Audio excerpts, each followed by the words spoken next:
Yeah, hello everyone. Good evening. This is Diaspora Network.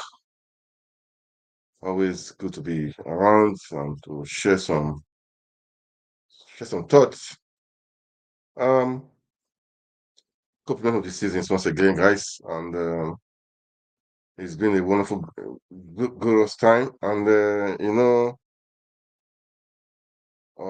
it's a time of celebration, but at the same time, people are mourning for the Black Christmas Eve happened in Plateau State. It's just a pity. Really, I will focus on that today. And before I go there, I would say our heartfelt to OndoState for the loss of the governor, Akeredolu, and the former speaker of the National Assembly, Mahaba. The two of them, they've done their part in the nation building. I will use that word. Um, it's like that, That's rest in peace, and we pray for fortitude for family to bear the loss. Okay, uh, that is that is it. This is just Ondo State Governor Akeredolu. For me personally, I would say uh,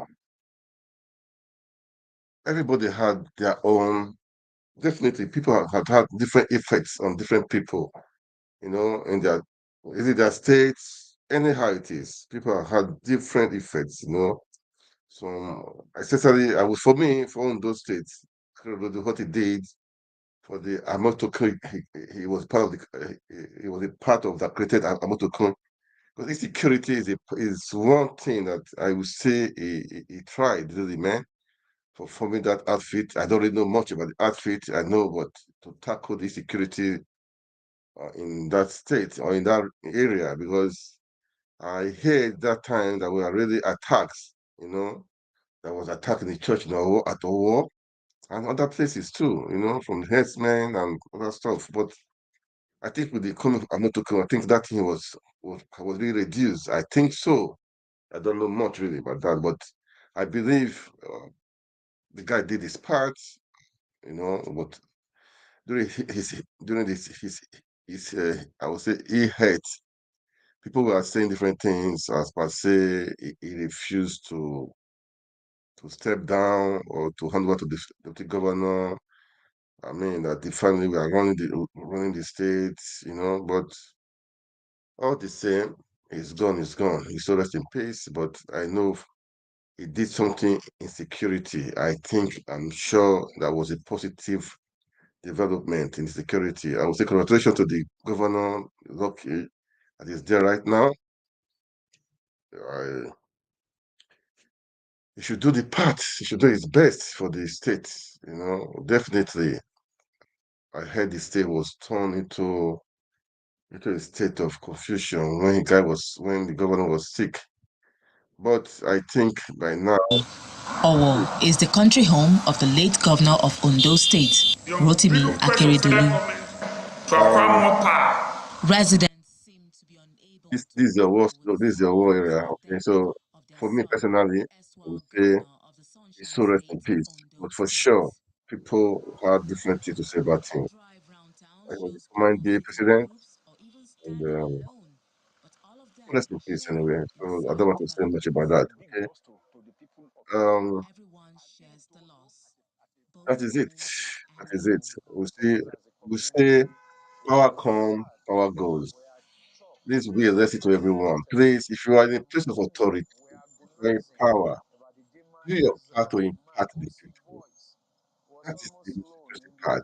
Leave a good legacy, a good name, acquiring wealth, acquiring riches, acquiring. You will not you came empty-handed. You will go empty-handed. That's the truth, man. That is the truth. People say that people that children. Look, if you go, your children can waste those money. There are people here in abroad in Europe. Their parents who are very, very rich. They stop this. I believe they made a big stuff for them. I mean, money for them. But now, there's nothing. There's nothing. They're just ordinary regular people. You know, regular people, right? And where are the work? That's the riches. So for me, I would say have a good legacy, man. Have a good legacy. That's what I would say. Have a good legacy. But for me, I think I heard it. I say it for the security. That's why I say created their motto, created their motto to take care. Because security is important, man. But I feel it happened in Plateau State now. Everybody, for me, I've said, Seven-year-old go and man take who care of speaks yourself, in his take care dialect of yourself, describes that the is the death truth, of the man take care of who yourself, says he was present at his naming that is ceremony. it. It was a So, huge and personal loss to him. that's what I will say. Okay. Anyway, that aside, that aside, just a minute, please. That aside, um, that aside, anyway, um, at the same time, money, Akeredolu, the former speaker,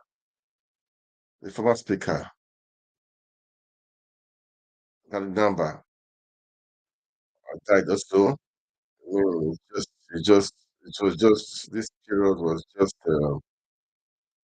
many things happened, all right? Many things happened, but that's how it is.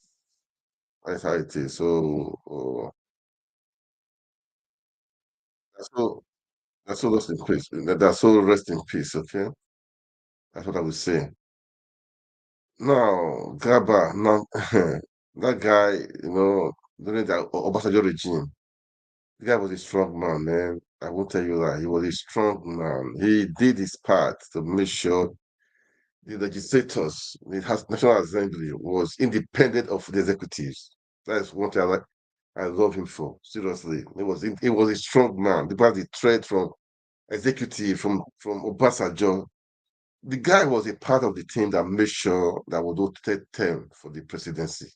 Because as we heard that time, the time Obasanjo was pushing to make sure he had third term. He had third term. Well, yeah, we heard so. But the guy made sure that that thing did not happen. So for me, kudos to him, man. Kudos to him. People that can stay to make sure they stand for the truth. It's rare, man. Not this time around. See, most of them now they are rubber stamp for House of National Assembly. Then no, it was not just like that at all. It was not just it was not like that. It was really really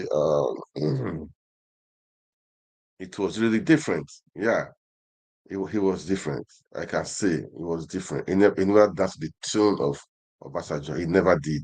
He never did. He was saying he's independent. He made sure he acted like that, and he stood for it. That's what I love with number, Gary number. I love you for that. Seriously, I don't really know. I was not following them really because I never really cared then about Nigeria politics, all those stuff. I never really cared. But what he did then was I heard that time they said Ghana must go back to flowing from one senator to senator, try to make sure that was the third agenda of Obasanjo happened. But they said the guy stood his ground. That was for me is a big plus. He made sure that the rule of law, played out. Okay, and so and after that, after his term, they made sure that the guy did not come back to the National Assembly. He never cared. He never cared. I heard he went to the UK. He was not even UK. I saw one video that time in UK where he was moving. He was a kind of paralysis. I don't know. With his grandchildren, with his granddaughter. So, but all the same, man, may so rest in peace. These are people, positive or negatively, they've they've played a part in the nation building. That is the truth. They play a part in nation building. We should all, I would say, give them respect, give them honor. Let's honor them. Let's honor them. That is what I would say. Let's honor them. And how it is. I'm not. For me, I believe in having a good country, having Nigeria. I mean, Nigeria is our country. We should try to play our part to make sure we have the best. Okay, Nigeria is blessed. It's so blessed. Despite what is happening right now, despite We voted. The election was rigged, and we should not lose hope. According to His Excellency, he said he is in the fight. He said he's in the fight. He's not backing out. He cannot back down. He will not back out. He will not. He will not back down. So let's keep on, man. Let's keep on, man. Let's keep on the hope. We should not. We should not lose hope. Okay, we should not just lose hope at all. We should not lose hope at all. That is the truth. Life is a war. Is a long. Personally, I knew that it's not just going to be easy. Seriously, I know that it's not going to be easy. It's not going to be. It's just like that. No, these guys they've been there for a long time. So you don't expect it to just be easy like that. You don't expect it to be just be easy like that. No. Anyway, guys, please, as you watch, can you like, share, make comment, okay? Definitely, we're they're not because the country. Oh. Where's my video now? Where is my video, God? Something went wrong. I can't see myself now. Where is my video, God? Something went wrong. All right, well, can't see myself. It's okay. I'm trying to check on my phone. But my video is on my phone, but I cannot see myself here. Okay, it's okay. I'm sure we are good. I believe the viewers can see me. Okay, they can see me, no problem. But I can't see myself here. I don't know what went wrong. I don't know. It's okay. So, as I was saying, please kindly like, share, make comments, okay? We it's good for us to not to be quiet. Let's keep on talking, speaking. You know, Nigeria belongs to all of us. We should not be intimidated by anybody. Nobody should intimidate. Nobody should intimidate you. And don't be scared. We should not be scared, man. We should when we see anything, let's say it out. Let's say it out. Peter B last time was saying threats, different threats. As per he said, there are many things have been going on that he's not scared about it. He's not scared. So we should not be scared. We should keep on speaking. We should keep on speaking. Okay. We should keep on speaking. Who died at the age of 65. Where he did very well as Speaker of the House of Representatives. He helped to position the legislature, which has endured up to this period. We are going to miss him. A friend and a senior brother and a colleague in the House of Reps when he was our Speaker. What else can I say? We're going to miss him a lot. He's a true Nigerian, a patriot, a fearless and courageous leader. We actually grew up together. Our family houses were next to each other. His late father and my late father were very, very close friends. In fact, they were family. So from the early 60s, we were together. Daddy was maybe 3 years older than me, but we grew up together, we were playing football together and all of that. As we all know, Gali was a strong-willed, very courageous person, very straightforward, an honest man, highly principled, and we are going to miss him. A political science graduate from the Ahmadu Bello University Zaria, Kaduna State, late Abba won the election under the People's Democratic Party to represent the Kano Municipal Federal Constituency in the House of Representatives in 1999. We had led this house at one time or another before. He would later become the Speaker of the first session of the House of Representatives under the Fourth Republic following the resignation of Mr. Ibrahim Buhari. He retained the seat until 2003. The total sum of what they wanted to do then was to try as much as possible to have total control of the party so that they could do Under his leadership, the House overturned the president's veto on some bills, including the Niger Delta Development Commission. His leadership also moved to impeach then-President Olusegun Obasanjo. He was also elected the president of the Conference of Speakers of West African Parliaments, as well as the president of African Parliamentary Union. And those of us who are left behind will continue to actually not only mourn, will continue to miss the kind of leadership he has been rendering to this great nation and to our state in particular. I want to join others to commiserate with the government and the people of Kano State. He was someone that everybody was very proud of. He showed his love and passion for this country. Today he is no more, so we will pray for himself and for his family that God will give them the fortitude to bear this irreparable loss. He failed to retain his seat in the 2003 general election, and many of his supporters remember him for his stance on the independence of the parliament. From Kano Commercial City, Nanchin. Yeah, I would say that for him, he was really independent on the executive.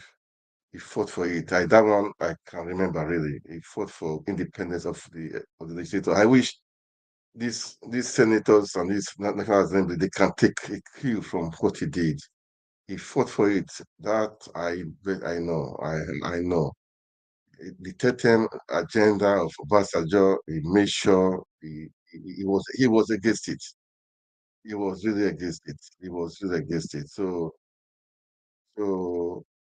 I would say kudos to him, man. Kudos to him. That one I respect him for that. I really respect him for that. So be so that's the pace. So the OndoState governor I just passed on, rest in peace. I would say for the kudos, I thank you for what you did for making sure that security in OndoState because there were the headers, they were really trying to overrun that state, that region. So this is what is happening right now in Plateau State. Plateau State, what you guys do is so painful. I had a call from Plateau State that there is a really big stress, really stress in need of help, in need of help. So I don't call the person. I wrote the person back, but I mean, but up till now, I'm still waiting for the person's response. I don't know. I pray for God protection on them. But it's so touching. But the way the voice message he sent to me, it was so touching. So touching. I don't know what to say. I say, wow. I say, man, they are suffering. Like right now, where she is, the people that are with her in the way they are living, so much pain, man. So much pain. We are living in in the country you have IDP camps, you have a war in your country. This is a war. This is a war. This is a war. This is a state of war. And a state of war. And the governor had the audacity, the courage, to go to Lagos and be paying homage and be taking picture with Tinubu. I don't get it. They're supposed to declare National Money Day. National Money Day for 3 days or 7 days. And what is so baffling in Plateau State, I will try to play the videos. I'll play the analysis of Nara TV. And one guy from Plateau State, he said that they do send letters, all these terrorists, not killers. They're not bandits. They are not bandits. Not criminals. These are killers. These terrorists, they send letters of that they are coming to invade you, they're going to attack you. They will send letter. And today is what? Today is 28. And they are coming again, they say they are coming tomorrow, Friday, to attack them. Tomorrow, Friday. They are coming to work community to attack. The security, what are you guys doing? They said anytime they want to make attack, they always write letter to them that they are coming, or informants will be there to inform the villagers. See, oh, this is what these people are planning. Oh, they are coming. Oh, then the security you know where to be found. Nigeria.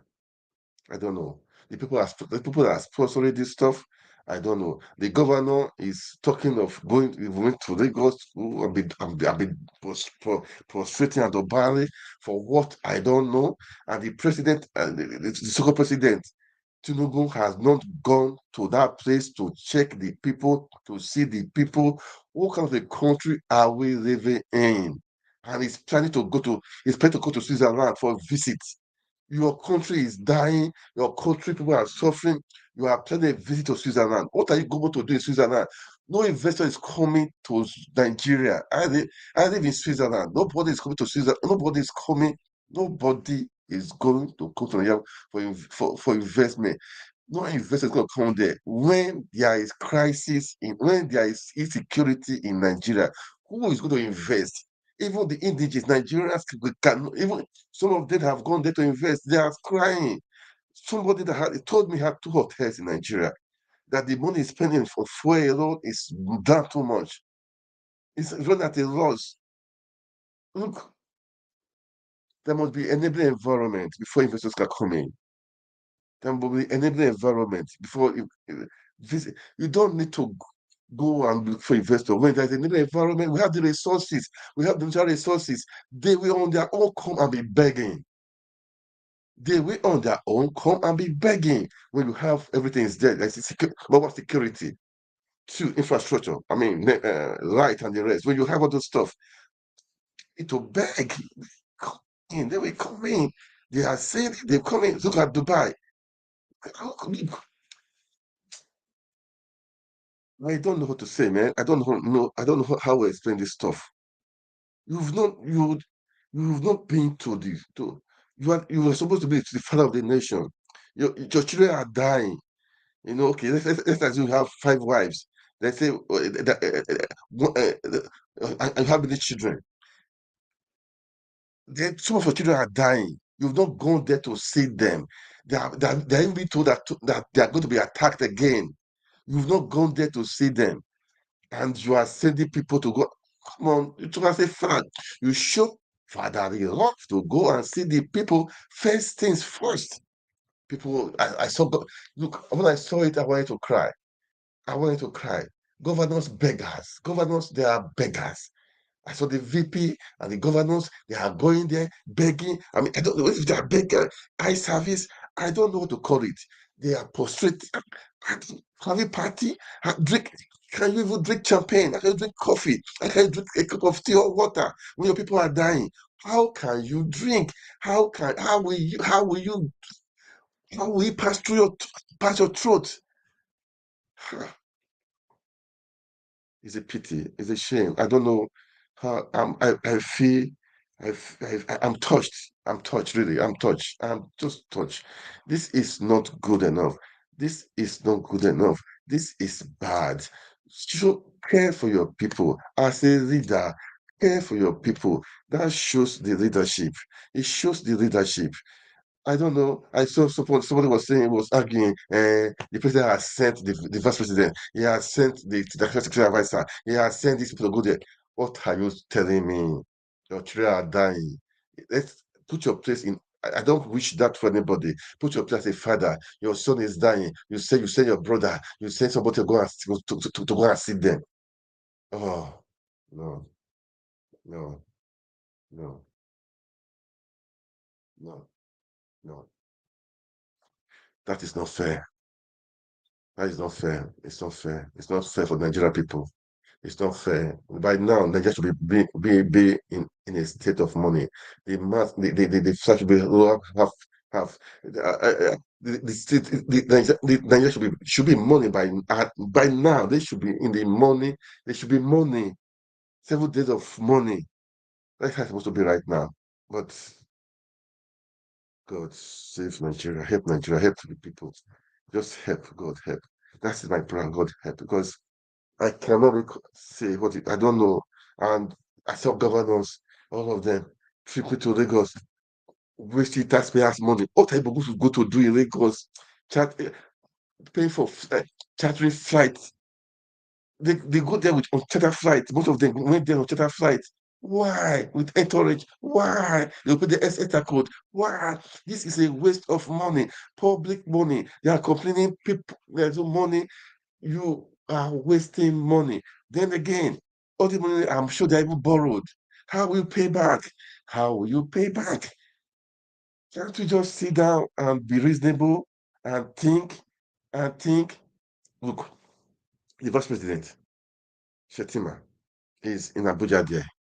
Tinubu, they live in the same place in Abuja there. He just went on Christmas break. You now left Abuja to go and pay visit. Type of visiting. You were together a few days ago, a few hours ago. They were going to see for what? Is it eye service? Can't just Africans wake up and see the reality of things? That all these things are not they are not needful.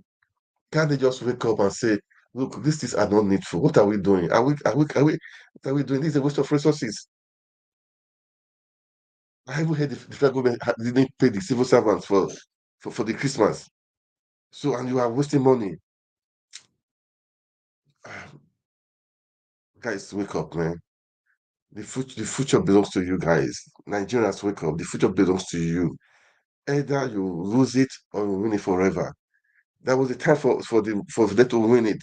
Where I don't know, maybe Tabi was. I don't know. I won't say. I mean that is style. If you are called for a revolt, for protest, people have come out to protest because the election was rigged. It was rigged, and they're rigging out, and people are quiet. They've gone back to their people have gone to their normal style of suffering and smiling, waiting on God. You wait on God, okay. God will give you everything you need, man.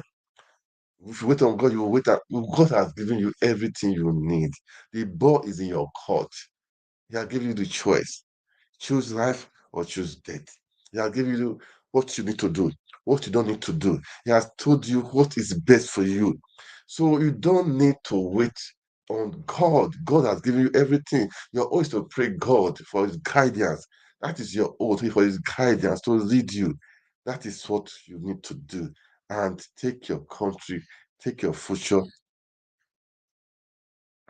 Your future is in your own hands. You have to know that. You just have to know that, guys. You have to know that, man. I'm just speaking. I'm speaking alone, really. Speaking alone. This is not the panel now. It's okay. I tell with people. Just thinking about. I did plan to sell this stuff, man, but I just got to say this because, man, oh, that's how it is, man. That's how it is. But the governor of Plateau State, I don't know what he's going to go and do in Lagos. For what? To go and take picture with Tinubu and I'll be smiling and laughing. People are dying. And they have even sent letters that are coming on Friday again. You guys are security, please, guys. DSS, NSA, police, military, guys, please protect the Nigerian people. I know you're doing your part. I know maybe it's beyond you because there are things behind closed doors. Maybe the politicians are involved, top people are involved. You cannot just do against them. But know one thing: you are here to protect the lives of Nigerians, making Nigeria one to protect Nigeria. That's number one, not individual. Nigeria as a country. That is your call. That is your call. That's your duty to do. Okay, have this in mind, guys. Have this in back of your mind, and don't let politicians use you. Don't let them use you. Politicians, power come, power go. I have always said this: power it comes and go. We should be careful what we do. We should. The future is there, man. If not for yourself, do it for the sake of your unborn children. Do it for the sake of your unborn grandchildren or great grandchildren. Do it for the future of the country. Let's make things work. Let's forget this bigotry, this religion stuff. These are from north and from the east, from the west, from the south. I'm Fulani, I'm Hausa. I don't believe in those stuff. I don't believe in Igbo. I don't believe in Hausa. I don't believe in Yoruba. I don't believe in Ish. I don't believe in it. I believe in one thing. In one thing. Human life. I believe in oneness. I believe in human race. Okay. I mean, this is who we are. Fight for your country, defend your country, protect the people, not be tribalistic. Enough is enough for this tribal stuff. Enough is enough, guys. Enough is enough. Let's make it work. Oh, man. What do I say? What do I say? What do I say?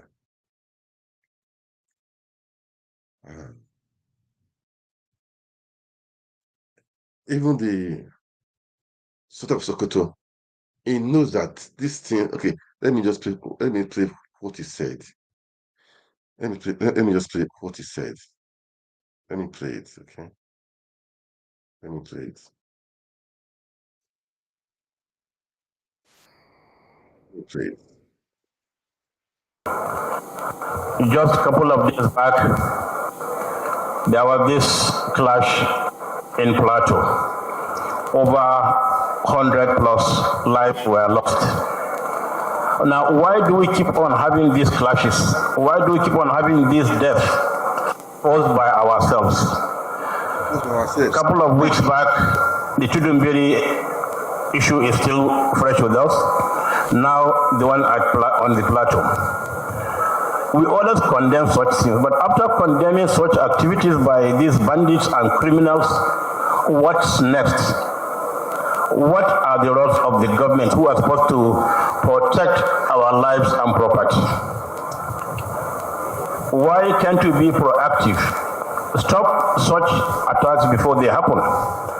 What happened to our intelligence gathering mechanisms?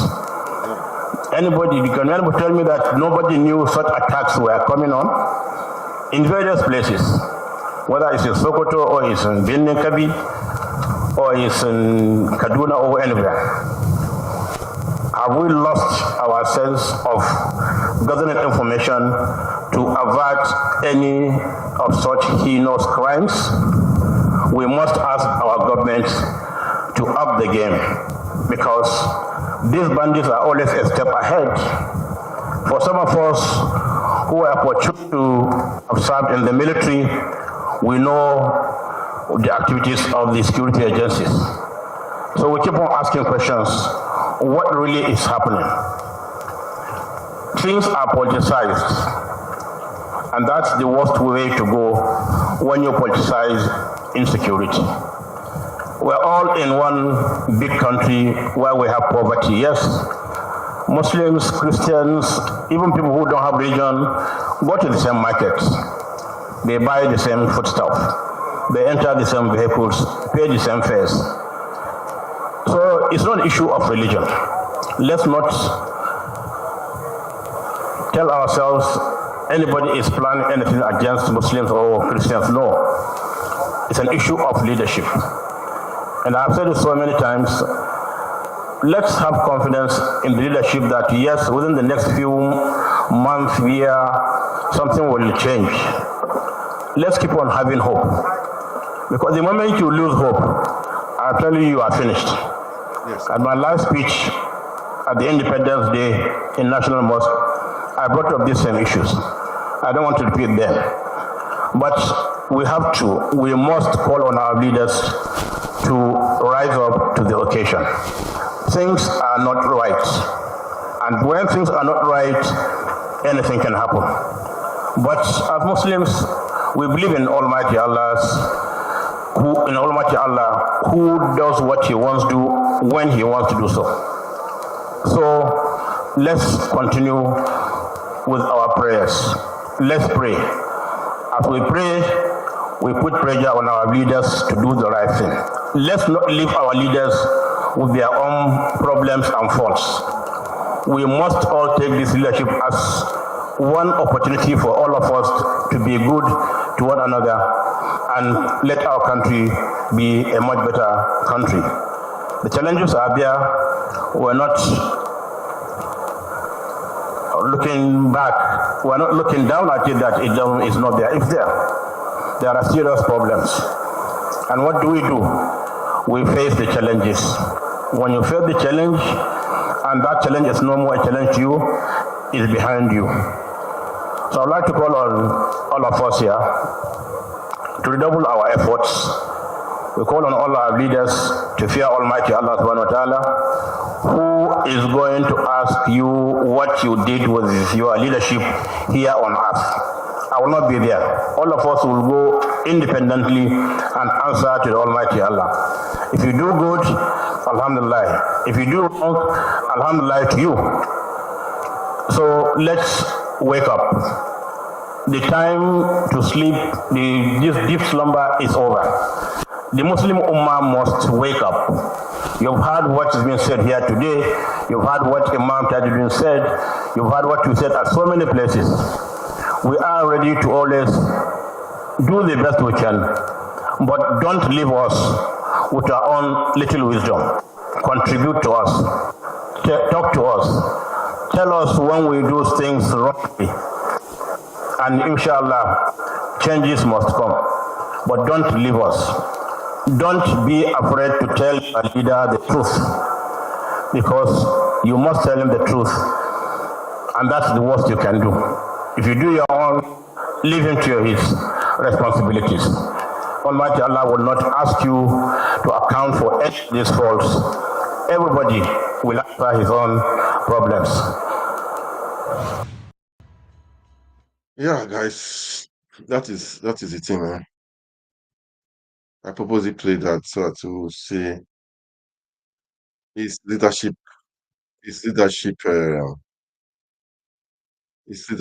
problem. Okay, that is leadership problem. That is the truth. We should all know that it's leadership problem. We should know that. We should know that. So I will say there's a video I said I will play. Okay, I will play it. Maybe after I play one video again. Now, the guy said they send letters to them that they're going to attack, and nothing will be done. And nothing will be done. Then that's one to said they know where they are where they do camp. So what security forces, what are they doing? That means people are behind it. Is it for political gain? I don't understand. Do you want to key to rule over the people you love so much that you want to lead them? Are you killing for that?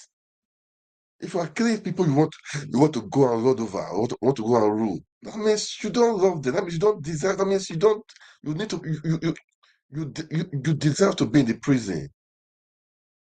That means you belong to the prison. You belong to the prison.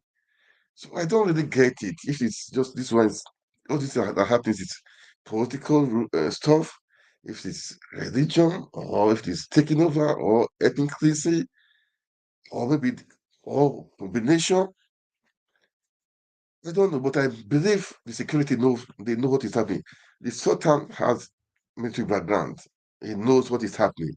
He understood, but he cannot really go deep in it because I think that is one of the odds or so. But they know what is happening. Those on top, they know what is happening. They know what is happening. So please, enough of killings. Enough of killings. Enough of killings. Nobody deserves to die. These are people with future. These are people, future leaders, future councillors, future local government chairmen, governors, bankers, doctors. These are future. These are people with great future. Who are killing children, killing mother, killing family, killing fathers. Man, Nigerians, please wake up.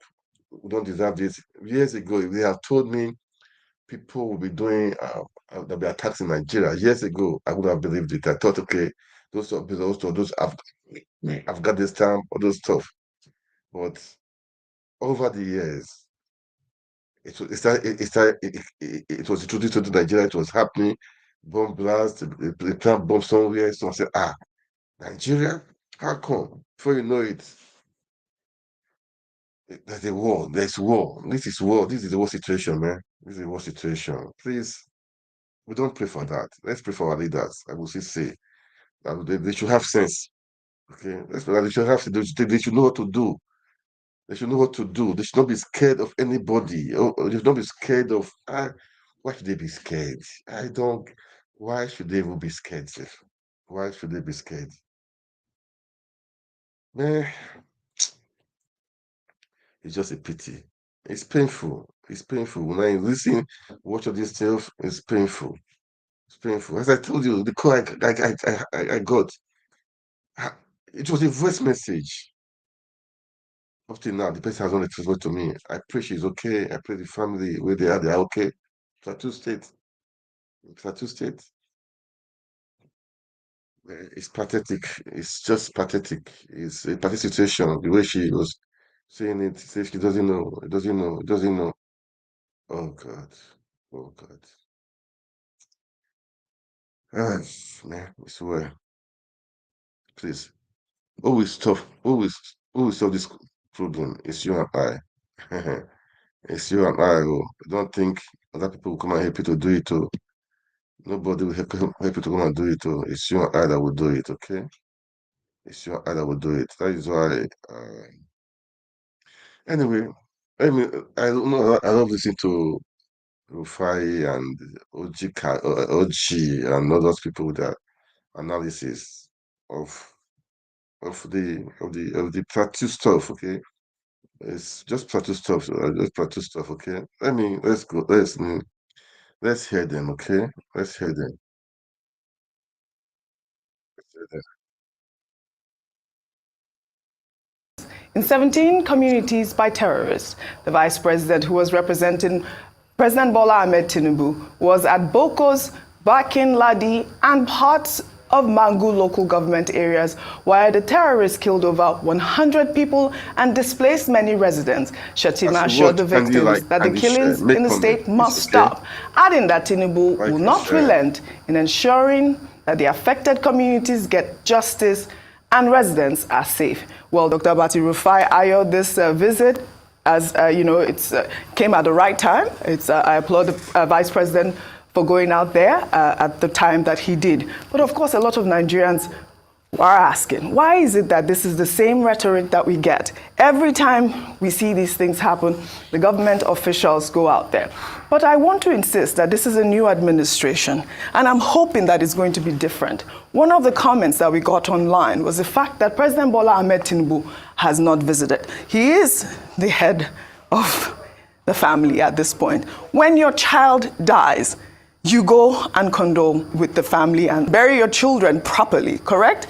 Everywhere, across the world, if an incident like this occurs, the first person that you'll see out there is the president. Rufai, I know you did make that comment, and yes. I'd like to align with you because we want this not to be the same type of situation that we've been hearing for years. And also the fact that the governor of Plateau State, which I'll take as well, he did attend that jollificating visit, like you mentioned yesterday, with President Bola Ahmed Tinubu. He actually attended the party at the same time. It is not the right optics that we see here. I mean, that is the picture that was circulating, and he did come under fire. Let me take a DEC tweet before I come to you, Rufai. DEC wrote, #Plateau Massacre. The governors did not find it fit or right to visit Bokos in Plateau State, where over 120 people were killed and families thrown into grieving, but found it good to converge in Lagos and visit Bola Ahmed Tinubu. You see how upset people are. So, you see, and I made an explanation earlier on, and I say, you see, it comes from a place of mental, hitherto torture. A lot of Nigerians have been tortured mentally without knowing. We come from a long line at first of colonialists. No, let me even chart a historiography. We come from a long line of culture where leaders are not to be challenged. In the heart of Gaza, where hope is a precious rarity, every meal we give means hope for kids and Wow. I will come back to the video, okay? I just want to this analysis, okay, just for us to I want us to get it clear. I want to listen to their views. Although I've spoken most of the things anyway, but the truth will be said, okay? So let's please, as you watch, kindly like, kindly share. It's important you like and share, okay? And let's carry on. Let's carry on. Say kabiosi. What it means is nobody dares ask you anything. So then afterwards, after the British came and the amalgamation, they came late 1800s. I mean, okay, they came late 1800s when Kosoko and Akito, that was their in-route amalgamation. First amalgamation 1906, proper amalgamation 1914, Northern Central Protectorate. The colonialists now became the next kabiosi that we couldn't ask them anything. You know, the likes of Lugard became a brute and a terrible human being. Then it now cascaded into the first set of freedom fighters. When they finally got the power and became leader, they now became the first set of kabiosi. Then we had corruption, we had many things. I don't want to mention leaders of those days. Then we had the military incursion. Then we're now back to civilian. So it has always been a kabiosi. So we are not known to hold our leaders accountable. So when we hold them accountable, it's not cultural. Because everybody goes to leaders for benefits, for what you carry on for Christmas and all of that. But it doesn't make it right. The first person that should have been there is the President of the Federal Republic of Nigeria. He swore by it. Absolutely. To defend these people, to defend the Constitution, to defend the rights. He said he's going to defend the Constitution. Doesn't the Constitution say people have freedom of association or movement? The constitutional rights of the people in Bokos were violated. Blood is all of our hands. And what happened? The president was not there to defend the constitutional rights of the people. That's all we are calling for. I just say, Mr. President, do your job. He's so quick to go abroad to look for investors. So are the lives of the people not worth investing? It's the optics. And not visiting, I say kudos to the vice president. A lot of people have made the argument that the president and the vice president is... No, I'm sorry, I don't buy the argument. It's the president people voted for on the ticket. Yes, absolutely. He's the head of the ticket. When they returned presidential candidates in the election, they returned Bola Ahmed Tinubu first. Yes, the vice president, yeah, but he's the one they voted for. Yes. So please, I think this should be the last time in terms of national crisis we're calling our leaders. Some have even further made the argument that the president Buhari go to a war. So I now look at that again. So Buhari has become a standard. Yeah. No, I mean, Is like that the standard we want to set? It's a new administration we expect. It's got to be different. And for Governor Mutfwang that is jollificating and all of that, he should be careful. I beg him, he should be careful. What the people of those areas need is love, is peace. They just want to live. These people are poor, Audrey. They are mostly potato farmers. Bokos, mango, and some other potato farmers. Please, let us do what is right. And it's not because we have anything against the president. If the president goes there, we will celebrate him. But it's just what is right. So I understand those that are saying, no, the vice president has got... No. The president must be there. Accountability must start. I know we don't have that culture of accountability. So I excuse dissenting opinion about. We don't have the culture of accountability. Holding government accountable like we're doing our rights is not a Nigerian thing. But we need to start developing it. Yes, this is different at this point. Ayo. Yeah, I totally agree with your line of thought, both Rufai and Oji, and the fact that I believe that the president missed a fine moment to demonstrate very strong leadership abilities and leadership skills. When we have incidents like this in other parts of the world, the leader, there's nothing like Christmas. There's nothing like meetings. You suspend everything. And I think it also points to the fact that because of the number of violent attacks in that area and also in other parts of Nigeria, we've become quite desensitized to death tolls. So when we hear 150 people killed, only 150, last year, it's a competition of numbers. Because only earlier this year, in June of this year, the same Bokos local government area, Mangu local, 150 people were killed over 3 weeks this same year. I love it. A month afterwards, and by that time, President Tinubu had been sworn in, but let's excuse him. At that time, he had just come into office, so he was just, putting things together.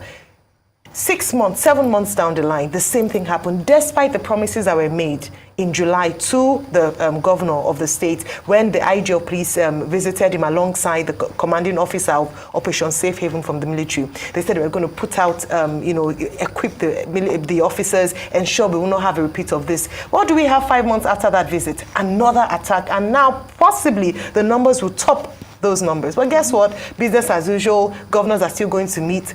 It shows that we've become desensitized over the years to death tolls. A small incident, and let me use that word very lightly, happens in other parts of the world. You see Nigerians shouting, I stand with Israel, I stand with Palestine. We are talking about the problems that plague other people. When 7 people are killed by a deranged person in the US, we are talking, it makes headlines on international media. Nigeria follows suit. When 150 people die in our own country, initially we're like, okay, 2 days later, 3 days later, we're not even talking about the fact that VP went to visit. He went 3 days later, so he had spent Christmas with his family, he had gone to Lagos to see the president, and then he went to see the people of Bokos who did not have Christmas. I think this is a big issue, and I'm glad that we're saying it's not business as usual. The previous administration must never be a standard of leadership. That was horrible, it was terrible, it was criticized, and we are hoping for better. And we're saying this now because next time, we want the president to see Nigerians speak out about this so that he will take responsibility. So, I mean, it's happened. But next time, when things happen, he must be at the forefront of showing empathy. He must really, it's not just about statements. He must see the people, visit them, let them see a leader, a true leader in our president. Absolutely. Dr. Bati, you did make the point earlier. Let me just say what I was going to say. I said you made the point. I did hear you earlier saying that, the president did send a representative and he sent a vice president was representing the president.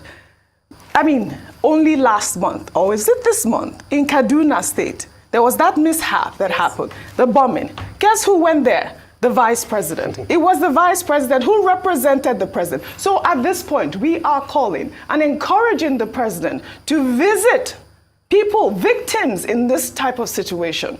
Dr. Bati. See, I worked in the presidency, so I'm not doing armchair commentary. I have an idea.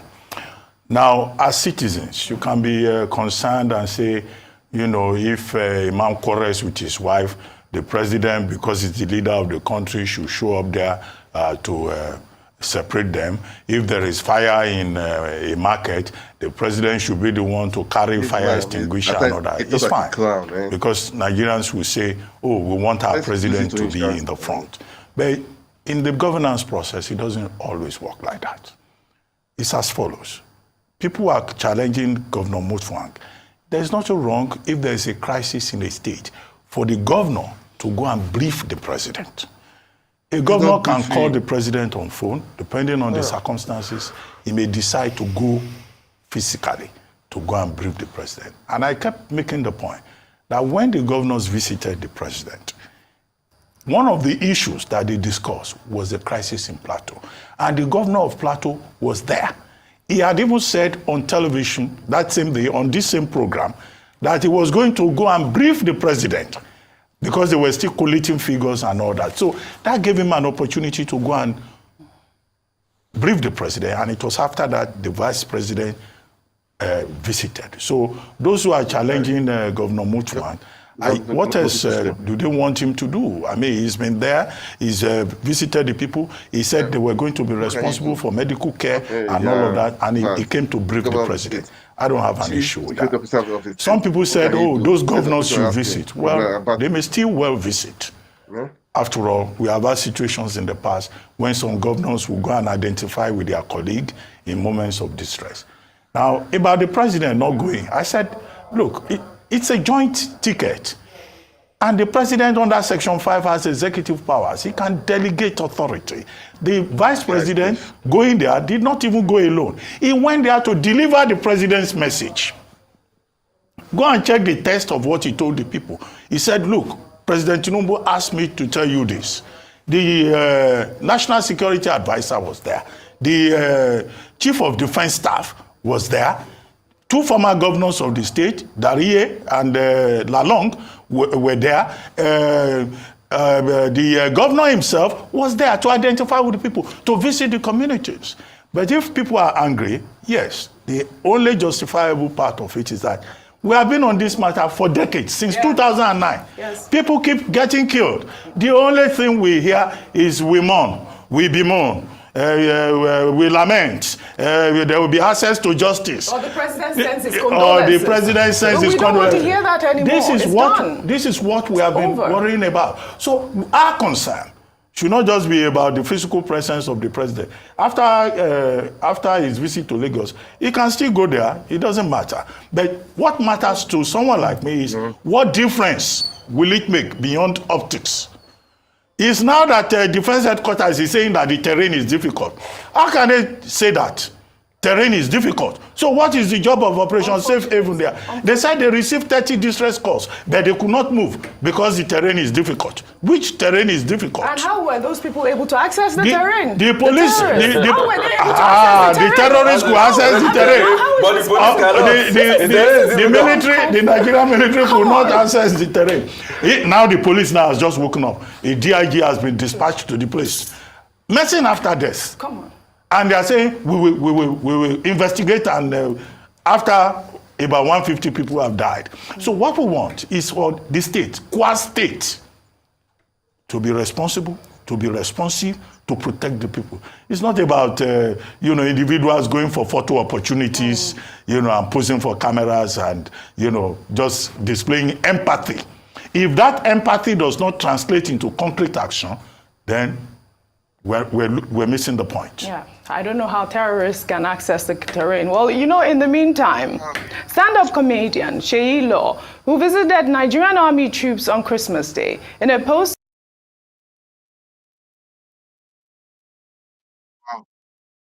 Wow. My brothers and my sisters, and as I've said, Nigerians, local government councillors, local government chairmen, the governors, take your state, your community, protect it by yourself. Don't wait for Nigeria. Don't wait for them. Look at what Amatokun, what they are doing. Something like that. Legalize them as a state. Give them ammunition to protect your people. You cannot wait for these people to protect you. Because killings have been happening over and over. They will come and commiserate with you. I tell you sorry, tell you that. Enough is enough. Enough is enough. Enough is enough. Guys, enough is enough. You guys have to wake up. Please, you have to take your country back. Take your country back. I'll play the video. I'm sure Plateau State because it's painful. It's painful. It's painful. The military that are over there, are they adequately funded? That is another question too. Are they adequately funded? Do they have the ammunition? Do they have the materials, the equipment? Do they have it? Are the personnel are they enough? Are they many enough? These are questions we really need to tackle. We really need to tackle. We really need to tackle these questions because we don't really. I don't really know. I don't really know. Okay. Okay. Just imagine. The terrain should be protected. These are terrorists. These are terrorists. These are terrorists. Military people are there also. Or they are terrorists. For these are terrorists. Military people are there. That means they know them.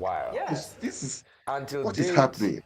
Maybe they might have brought out a statement. I don't know because I don't claim that I know everything. That's why I pulled it up. But they must be able to investigate. And I don't know do their intelligence not show them things like this? Because there's no how they're going to say they don't know that things like this do exist.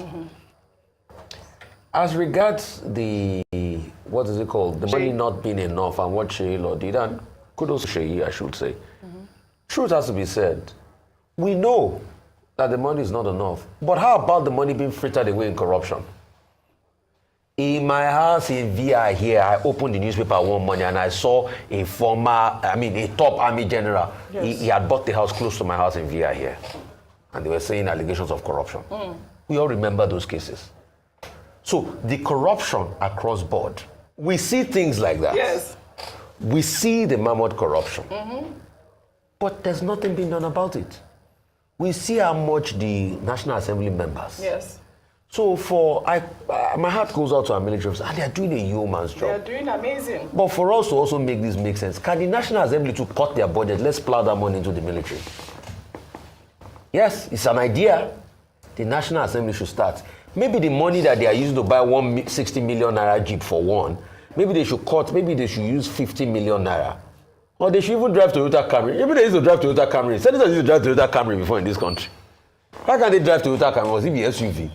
And plow the money into the military. Secondly, as regards this war, when are we even going to end this war? Because you see, this cannot go on forever. And I keep arguing. And people can't keep dying. That what is happening is that the war economy has taken over the Northeast and parts of the North and parts of this country. For every war, there's something called a war economy. As long as people are benefiting, forget it. Just like in Plateau too, there's a war economy going on in Plateau. That's why it's constantly being attacked. And there are many interests, which government with its intelligence definitely should know. Can we call these people and say, okay, enough is enough? Or just hire mercenaries and get rid of these people. Can we call them and say, enough is enough? It's just... Is it time for us to win the peace?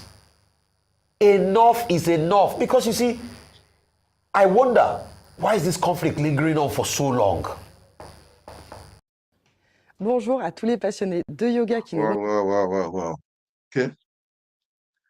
Sorry for that. Please, I've said, we all need to wake up, okay? We all need to wake up. Nigerians, wake up more. Nigerians, wake up. Take the country by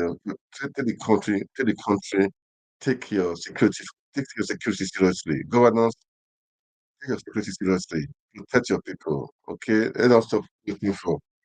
Let me continue with them. Families that was saying it's going to go longer, and I'm scared about that. All right.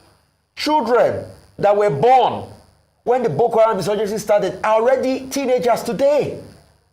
So when are we going to stop this? All right.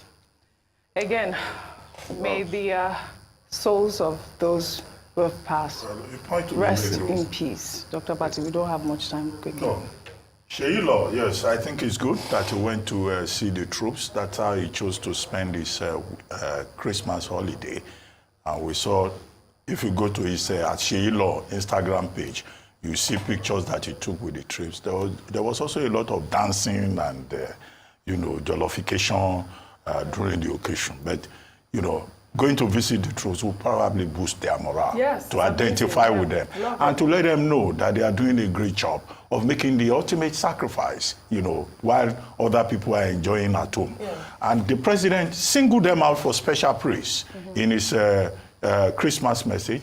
Mr. Peter Obi singled them out for special praise. And we've done so too. What we can ask for, is what Sheilo is saying, to equip them properly. Yes. Because what they are fighting is an asymmetrical war, where the enemy does not even have a uniform. It's not conventional war, and that's why it's prolonged. However, they need to be equipped, and they themselves need to do a lot more in terms of gathering of intelligence. This morning, we quoted the Sultan of Sokoto saying what happened in the Plateau was due to failure of intelligence. And he should know, he having been a military officer himself, as a career officer. Right. So these are the issues here. But I hope Sheilo will not come tomorrow. He's a comedian. And say he helped to fight Boko Haram. He too was with the troops. No, we know he's a comedian. We will remind him that we saw his pictures. We didn't see him fighting. Well said, Dr. Abati. Let's end what's trending then. Let's end what's trending today by paying tribute to Rotimi Akeredolu, who died on Wednesday morning at the age of 67. Before his death, the OndoState governor had been away from the state since June for medical treatment. On September 7th, Akeredolu returned to Nigeria after a 3-month medical leave in Germany and was operating from his residence in Ibadan, the Oyo State capital. The governor of the state, Lucky Ayedatiwa, who was sworn in yesterday as a substantive governor of the state, declared a 3-day mourning in the state. In the meantime, an old video showing when Akeredolu spoke about the power in words and in people's names while eulogizing Ayedatiwa, who at the time replaced the former deputy governor, Agbola Ajayi has gone viral. Akeredolu was speaking during his inauguration speech for his second term in office. Let's take a look. I think the name we give our children or the name we bear at times matters a lot. Yeah. So I want to congratulate this man. When they gave you lucky, they knew you would be lucky. Now you are lucky. When you are given Orimison to be a deputy governor, Orientobason, Lule, deputy governor, Orieson, and even your parents' name spoke volume. Ayedatiwa, Ayedidatiwa. You have been loyal, you have been consistent.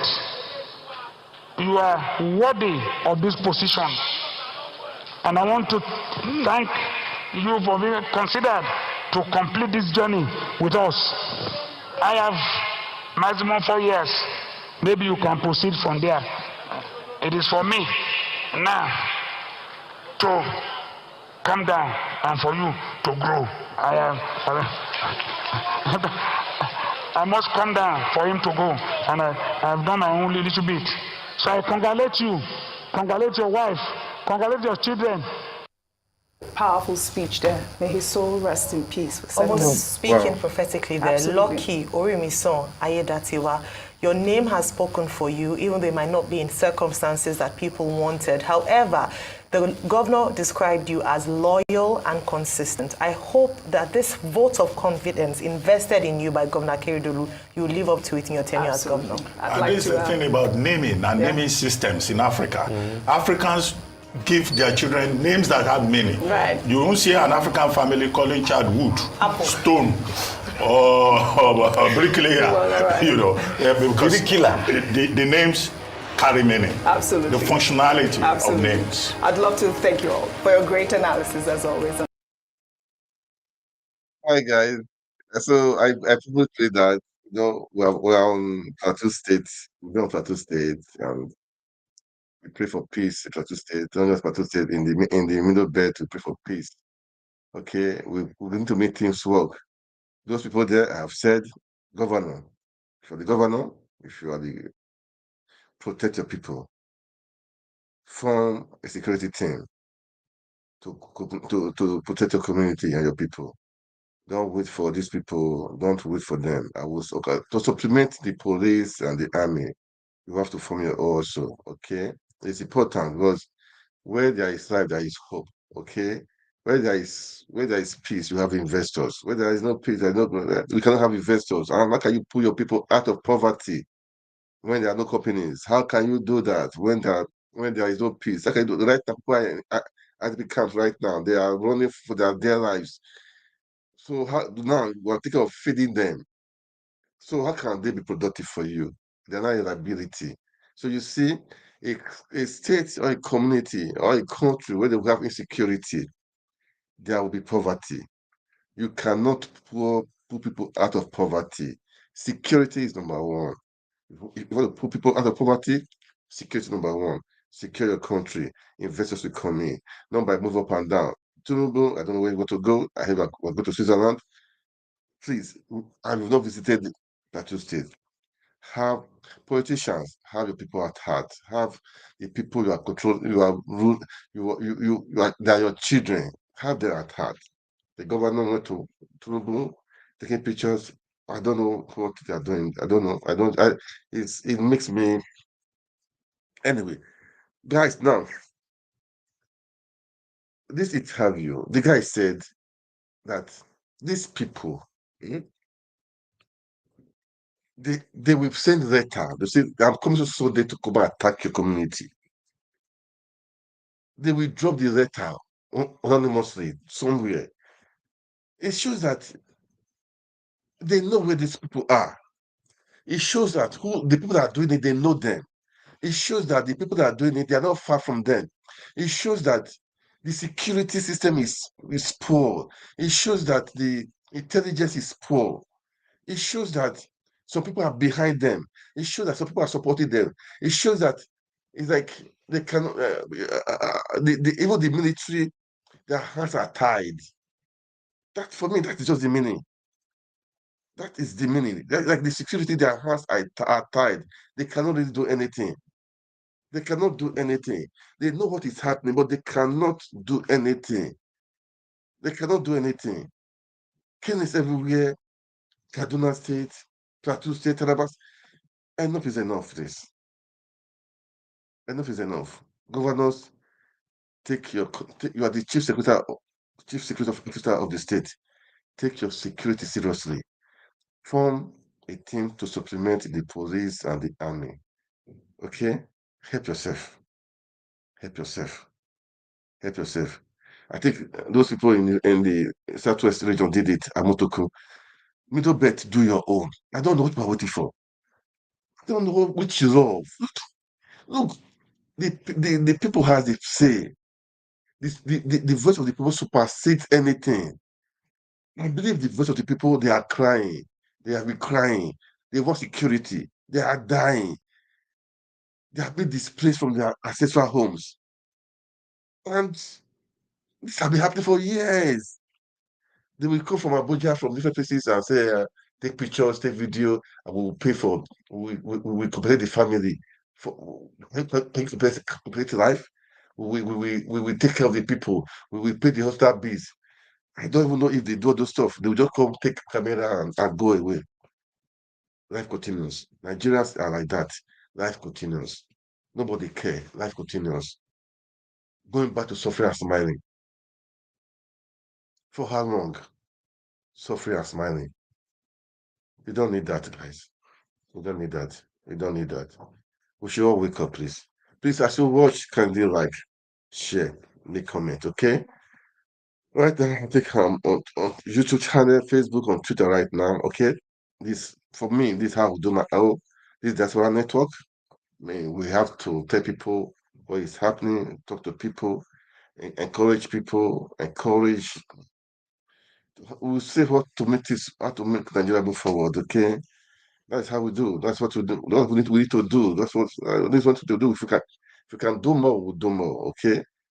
That is the truth. But we need to start, we must talk. If you don't see something that is not good, you don't talk. You have to talk. You just have to talk, okay? It's important. And guys, don't be scared. Anywhere you are, talk. If you're in Nigeria, talk. Okay? You have to talk. After all, according to denominator, I say, if you talk, you die. If you don't talk, you die. So just talk. To save situation. And if you talk, nobody is killing you, man. Nobody is dying, okay? Nobody is dying. Nigeria is our good country. Nigeria is blessed. So blessed. So blessed, man. So blessed. Okay, guys, let me play this video now, okay? This is an interview. The guy is from Plateau State. He said many things. Many things. Many things, okay? So, it's just so... It's so painful what is happening, Sha. So painful. It's so painful. It's Nigeria of our country. Nigeria of our country. Nigeria of our country. Okay. All right, let's listen to him.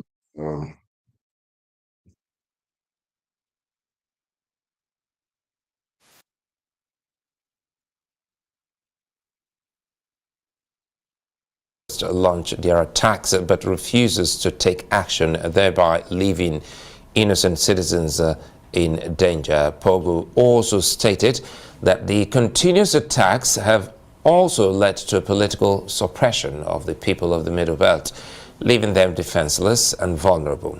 The forum is calling on state governors to take up the responsibility of protecting the lives of their citizens using the vigilantes in the communities under attack. Adding that state police is the only option to secure the country from a full-blown war. Well, for more on the calls of the Middle Belt Forum, let's bring in Dr. Stanley Kavwam. He's the Deputy National Publicity Secretary of the Middle Belt Forum. He's also a lecturer of social works. I'll keep that away from where you lecture, because we're dealing with something very, very you know, because we tried reaching out to a lot of people. Some would prefer to speak to you on phone, but they just don't want to come on television. So we'd like to thank you for your time. But again, how is this actually going on? First, if you look at the timelines, it will seem as if it is all the time that there is some form of festivities or leading to festivities, whether it's the Eid, whether it's Christmas or New Year, that you get to see such attacks. Yeah. Thank you for having me. I would want to take it from a historical point of view. Oh. Okay. You see, the British created all the problems that we are grappling with here today in Nigeria. You're taking it way back. Yes. You see, because the tragedy of our collectivity is that we like addressing problems from the top of a tree rather than going to the roots of where the problems are actually coming from. Particularly when the British came, the problem we're dealing with as a country today, not just the issue on the Plateau, different middle belt states, and even part of, you know, southeast, southwest, almost all of the country has been enmeshed in all manner, you know, of bloodletting that Nigeria has almost become a theater for violence.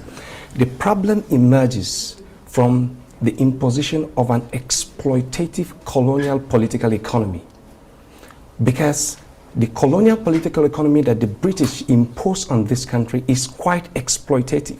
But more perniciously, what we're dealing with today arose from the ascension of a degenerate and bankrupt indigenous leadership that has failed to what? Either transform or reform that exploitative colonial political economy to attack inequality. Now, where individuals have an equal access to valid resources and services, uncertainty will be created. Now, let me take you down memory lane. When the British came, they did a social stratification of the Nigerian society. They placed the Anglo-Saxons at the top of the pyramid or the hierarchy. Under them are the Teutonic races. When I talk of the Anglo-Saxons, I'm talking about the British and the whole of Europe. Under them, we have the Teutonic races, that's the Asians, the Red Indians. Under them, we have the white Arabs. And under the white Arabs, we have the Fulani, and under the Fulani, we have the Hausa. And under the Hausa, we now have the child or pagan races. That is any other ethnic nationality that is not part of the Sokoto Caliphate. And that is what makes up the Middle Belt. Now, in particular, that particular social stratification now created a relationship of superiority and inferiority. Why would I ordinarily want to invade your land, take that land from you, kill you, maim you, and rename that place? It's because, first and foremost, I don't think you're even as, you are a human being like me, or you are worthy of respect, dignity, or integrity. For you to be a human being means that you have an inalienable right to exist. The dignity you have is inherent in you. It's not something that you acquire either through education or social status or anything that is external. It is something that God has endowed you with. However, because of what the British did, it now created a relationship of subordination, a relationship of inferiority and superiority. That is why you discover that those who unleash these attacks on innocent citizens, on communities that have been peaceful, particularly Mango local government, where the governor of Plateau State presently comes from. Since 2001 that there have been crisis on the Plateau, there has never been any crisis in any of the wards or any villages of Mango local government. Suddenly, when somebody from there became the governor, that's the present governor, the entire theater of violence now relocated to that place. So, well, we'll come back to the political equation as to all of these issues. But what I want you to understand is this. Somebody feels he has rights to the land that these communities are inhabiting, which is their own ancestral land. And land is something that is given to you by God. Nobody can give you land. You could only acquire possession through maybe buying the place, or maybe through conquest, or maybe the land is given to you freely. But the only person who gives land to any human being is God. So now let's, now you say this is about a complex festival, yes, talking about a caste system whereby some feel that they are superior than others. And in other words, we should know who the marauders, the terrorists are. Sir, while I was driving down from Jos to this place, I received a call.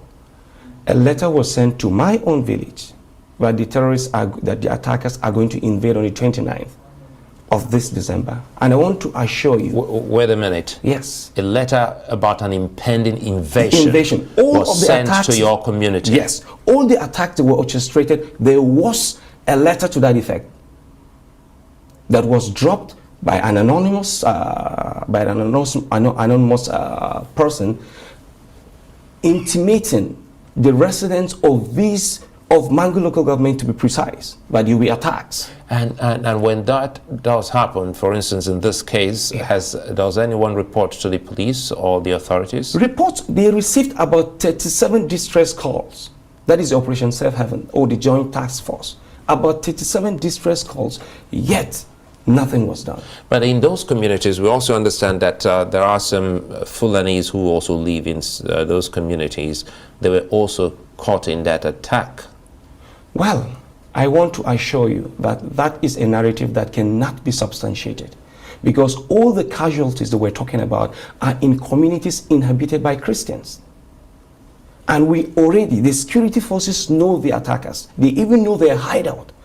For the past 2 decades, they know where they orchestrate all of these attacks, because that autonomous community called Mahanga, which is at the foot of the Bokos Hills, bordering Wamba in Nasarawa State to the south, is this autonomous community from where these attacks are orchestrated. Just the same way we have in the Mandara Hills. The Mandara Hills in Borno State.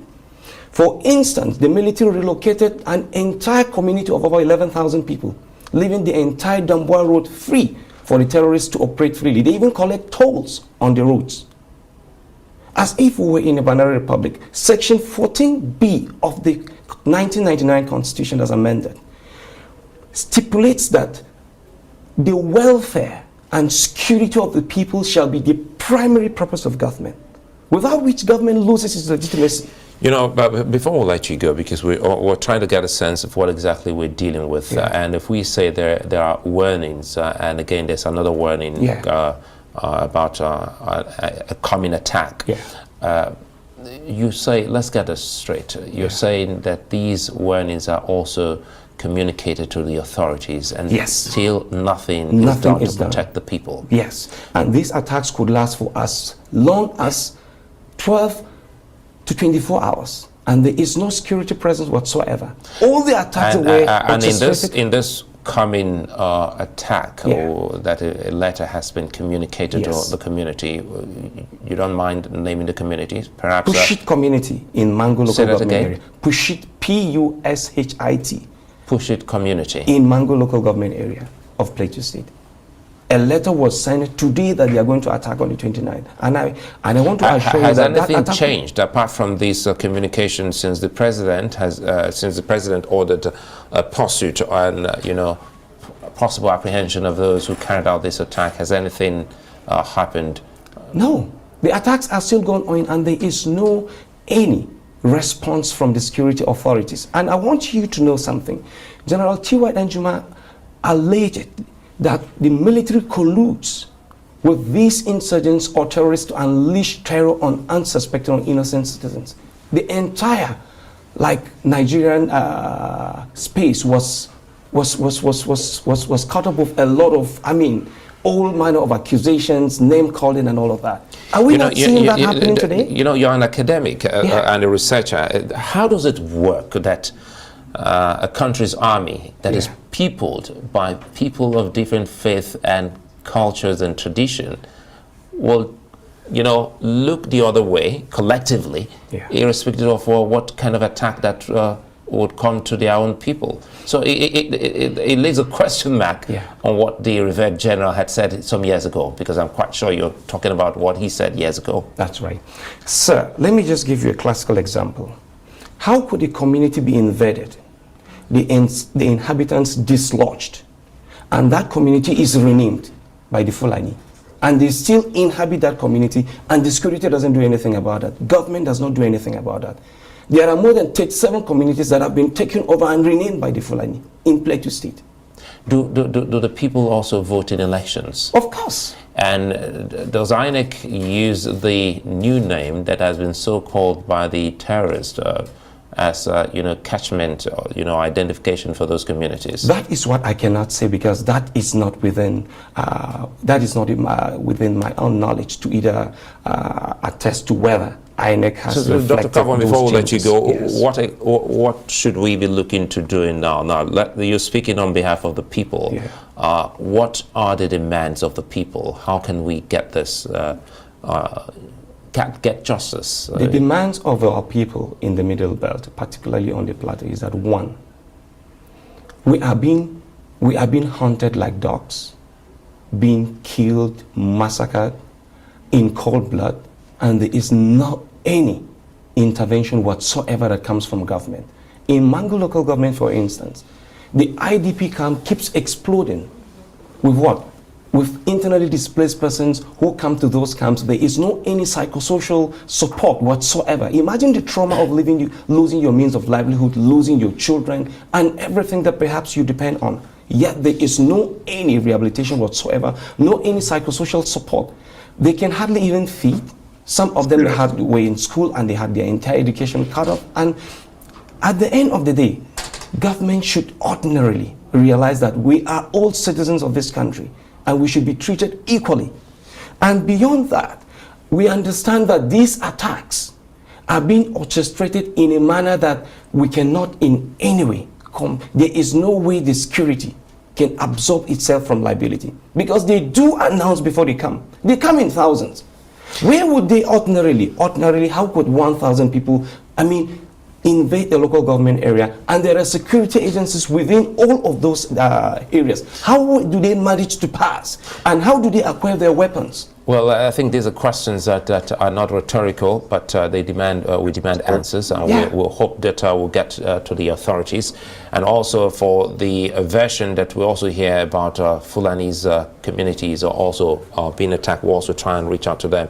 We'd like to thank you for your time. We do hope that, the President's order is taken into account and peace is returned and justice as well. Dr. Stanley Kavon, it's a delight speaking with you, but we'll stay on this, and we do hope that peace will. Wow. Man, I probably played that video, you heard it. That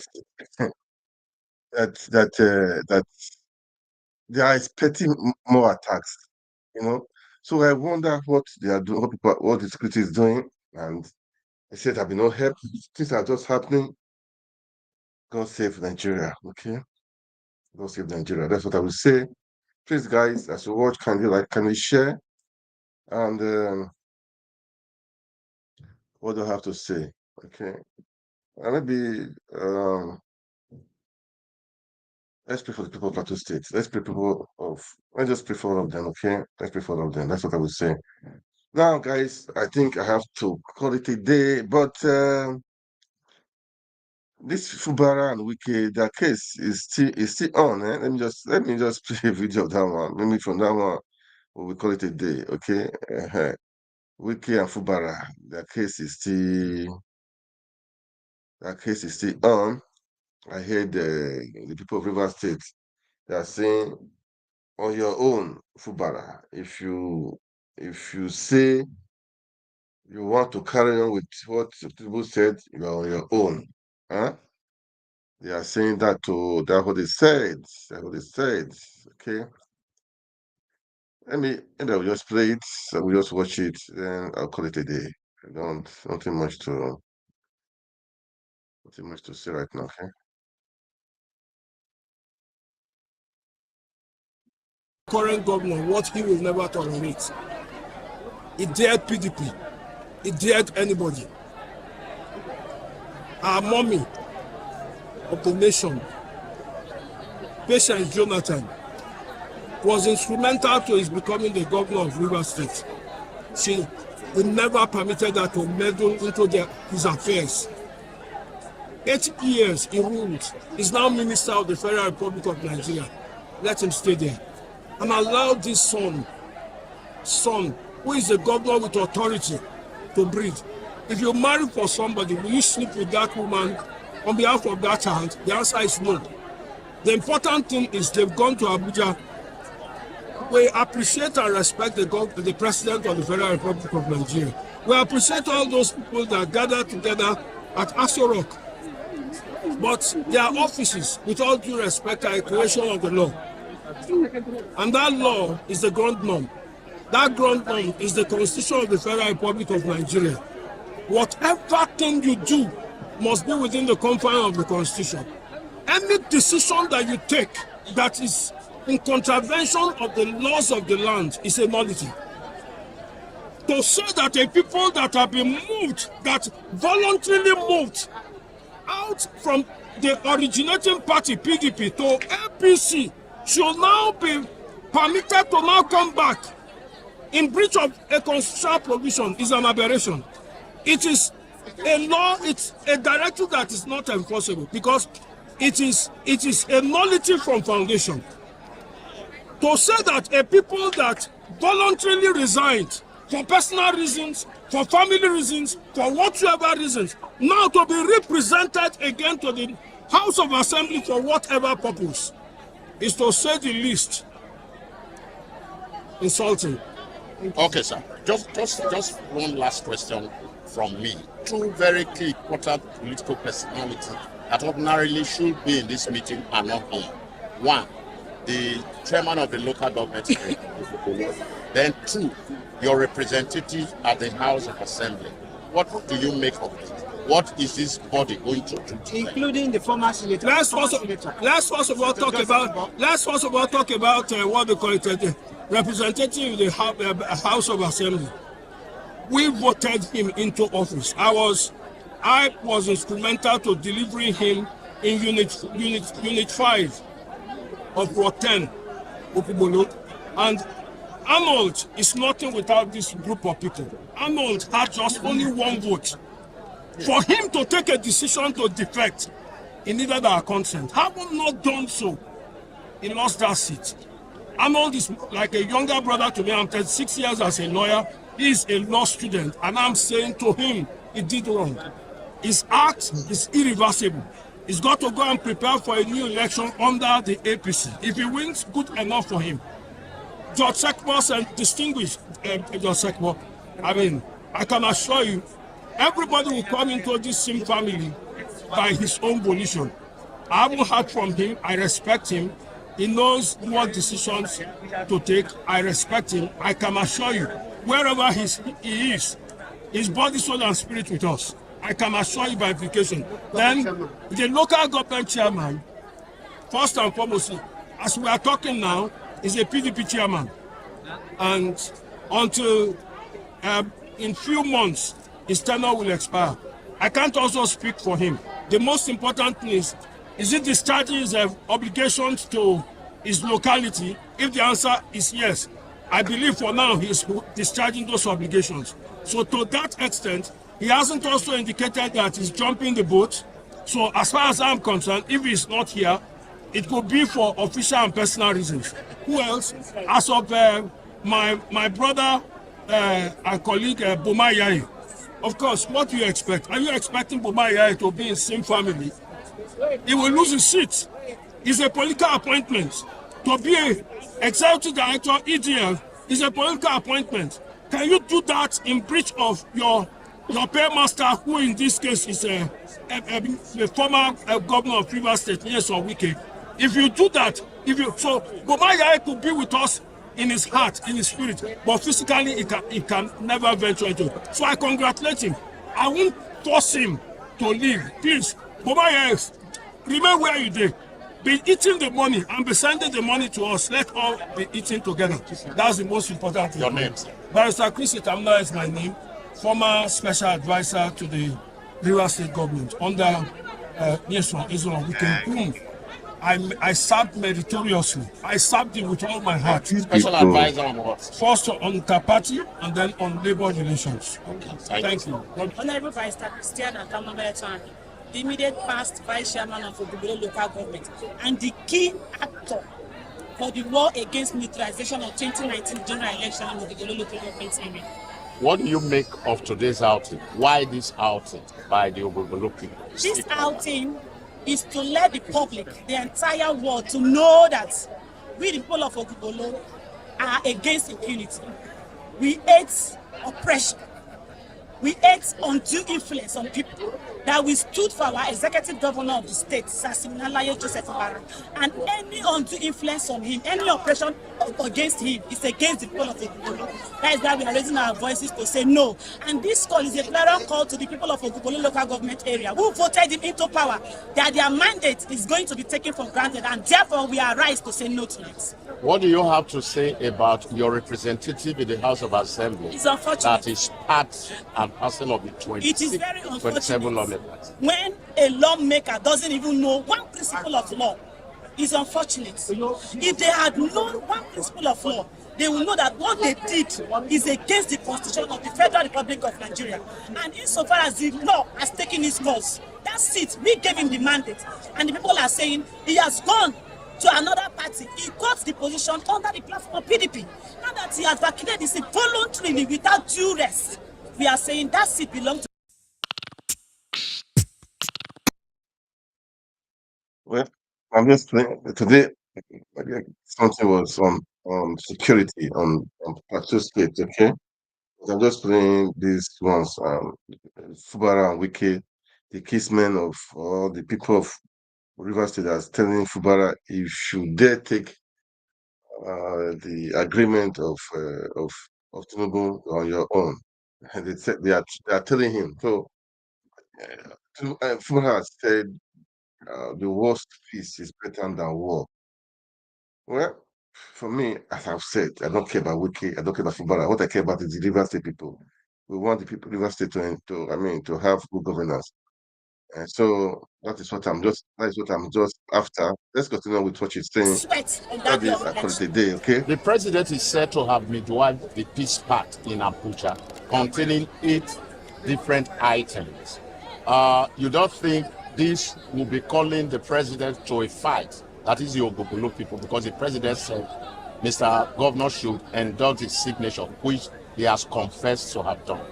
You know, when a man, like a polygamous family, when you are married to more than one wife and you decide to pamper one wife, there will be chaos in the family. The children will be divided. There will be hatred. It can lead to murder, and that is why the president has done. So we, the people of Ogubolo, are saying that as a president, the executive powers he has to be a president are the same power that our governor of Rivers State has. So a man of his caliber cannot come and suppress him. He refused it when Obasanjo tried to do it to him. He couldn't do it to Ambode. Why Siminalayi? Siminalayi's quietness doesn't make him a coward. His loyalty can never subjected him to slavery. So in a loud voice, we are saying no. Whatever they have done at the federal level, it should remain there. It's a different jurisdiction. Rivers State is also a different jurisdiction. Democracy is the government of the people, by the people, and for the people. So the people are saying no to that rubbish they did. They should swallow it. That is their vomit. We are not going back. If when a fowl dog something behind, it doesn't go back to it. So we are saying no to that rubbish 8 point whatever count that they have done. It is none of our business. Let the court speak for itself. It's a constitutional matter.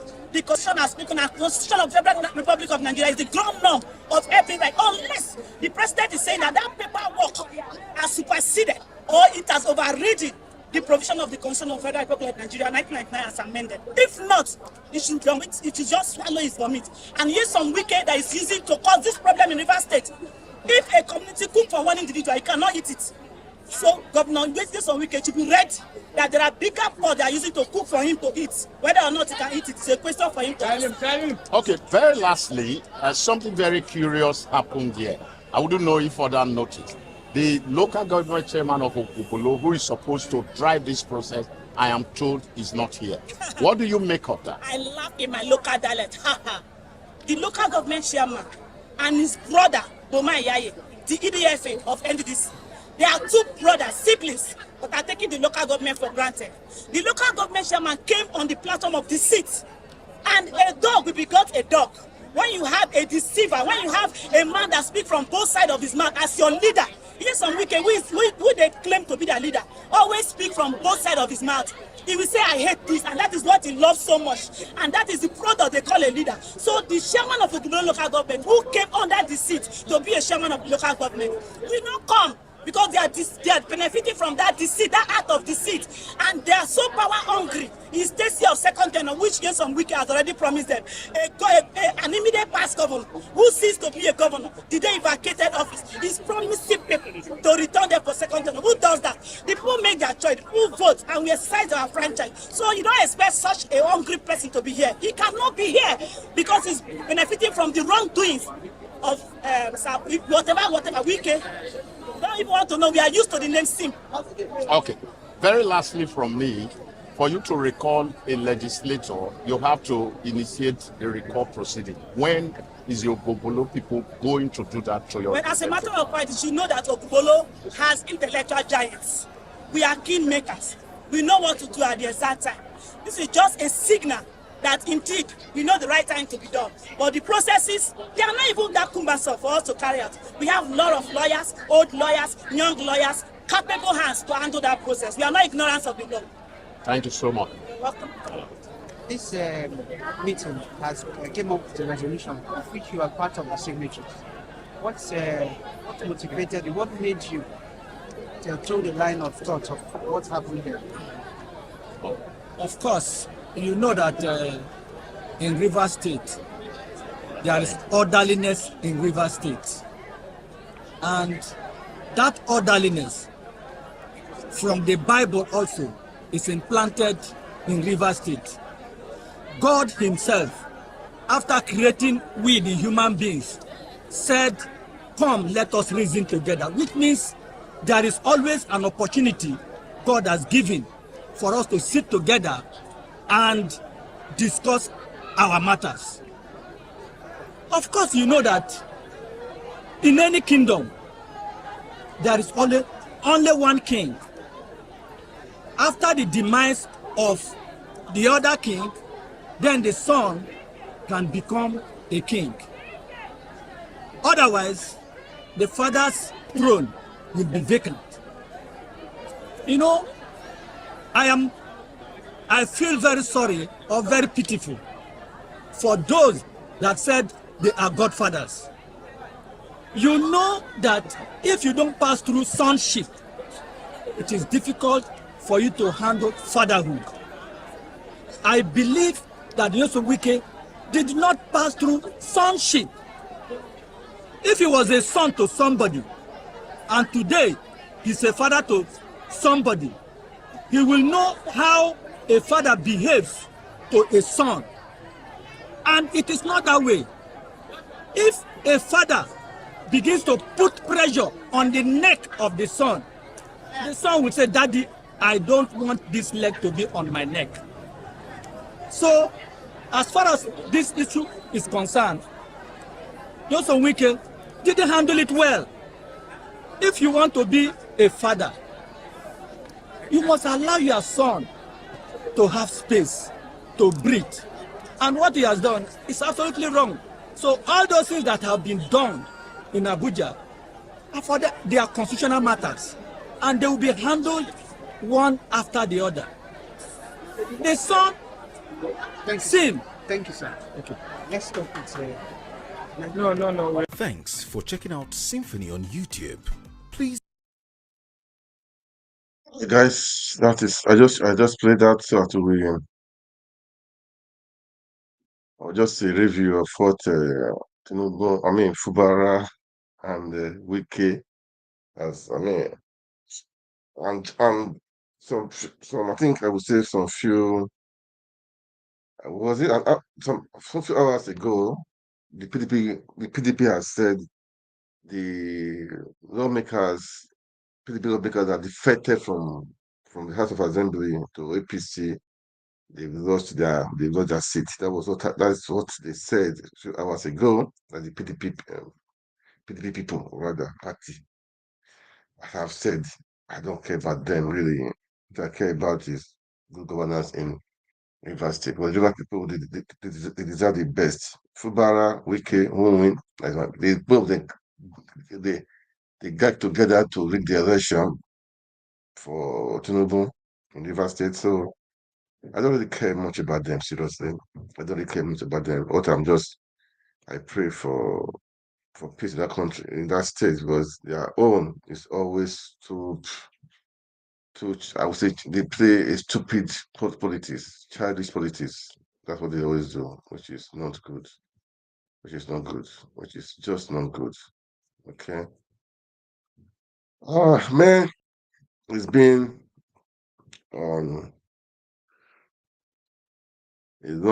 it's been a long day, man.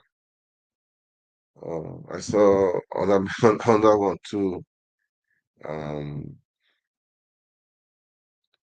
People are blaming the death of Akeredolu on his wife and many things. Man, I don't know what to say about that anyway, but I think the guy is gone, all right? What's the next way forward? Okay.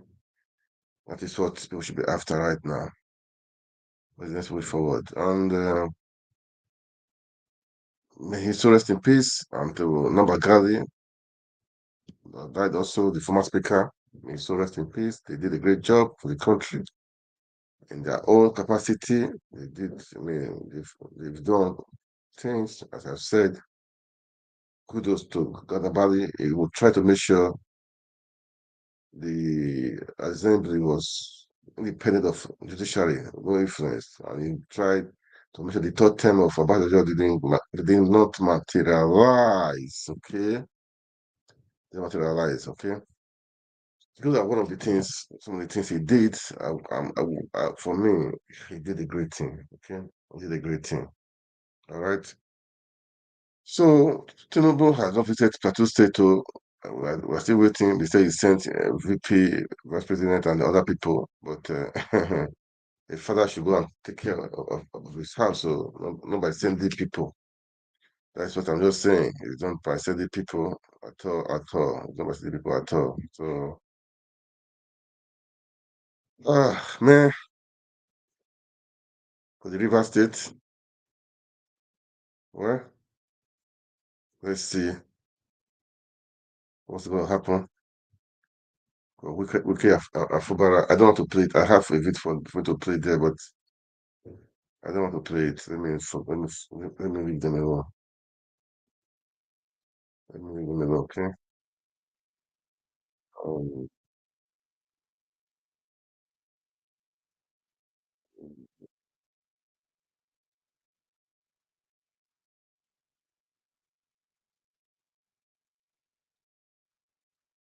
right. I think I will stop here for today, okay? Guys, thanks so much for watching. Please kindly like, share, and let's make it happen, okay? Let's make it happen. Nigeria can be great again. Don't give in, don't give up. There's a hope. We have we have hope, okay? There is very big hope, okay? There is big hope. So we should not give up at all. Give up at all. Uh,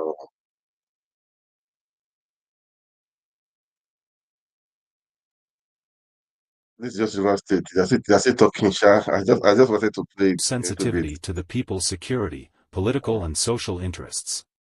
The forum is of the opinion that the proclamation is a death sentence as it breaches all legal and constitutional rights sworn by the governor to uphold. In the letter titled Peace in Galilee, the forum advised the governor to be guided by the constitution he swore to uphold in his quest to restore peace to the state. According to the open letter by the elders, the forum believes that there could be peace in Port Harcourt and indeed the entire river state if only your excellency would be circumspect in your actions, measured in your engagements, and have a critical mind in your review of events. Therefore, Mr. Governor, you have no constitutional or any other legal power to implement the presidential peace proclamation. Responding to a question on whether the governor has ever responded to their previous comments on the issue in the state, George clarified that, "We are not acting for or on behalf of the governor. We are acting as individuals or group of residents and indigenes of River State, and we are acting in accordance with the law, the Constitution. We don't need to wait for advice or to listen to information or a piece of written messages."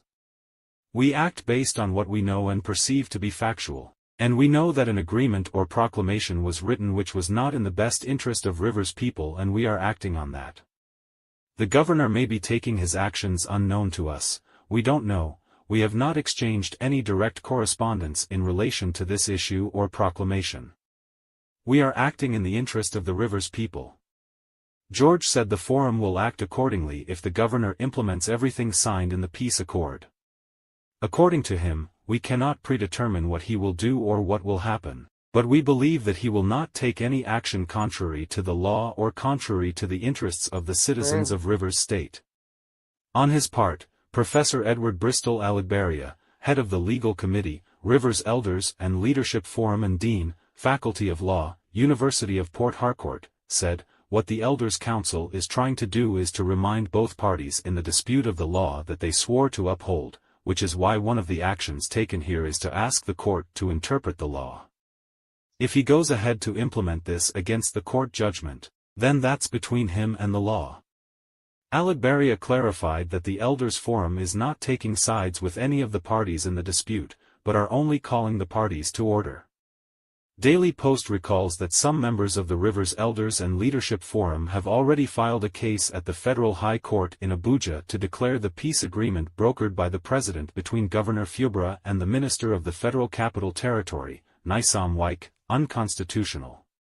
The case is led by a member of the Rivers State House of Assembly representing Bonny State constituency, Victor Jumbo, Senator Bennett Barabi, Senator Andrew Uchendu, Rear Admiral O.P. Finjizi, and Keo Briggs, and Emmanuel Dainma. They also, in the suit, asked the court to order the Independent National Electoral Commission, INEC, to conduct a fresh election to replace 27 lawmakers who defected from the People's Democratic Party, PDP, to the All Progressives Congress, APC. The political crisis in Rivers State is predicated on the sudden rift between Governor Fubara and Wike. The actual reasons for the duo going their separate ways, barely 6 months after Fubara's inauguration, has been widely speculated. The crisis has, however, affected the legislative arm of the state, leading to two factions, one loyal to the governor and the other loyal to the minister. The president is said to have intervened in the political crisis in the state, leading to a purported peace deal signed on December 18 by both parties, a deal which has been widely criticized by many, including the chairman of the Pan-Niger Delta Forum, Pa Edwin Clark. Many have also said the peace deal appeared to be more in favor of Wike. Meanwhile, Rivers elders and leaders have rejected the outcome of President Bola Tinubu's intervention in the political crisis rocking the state.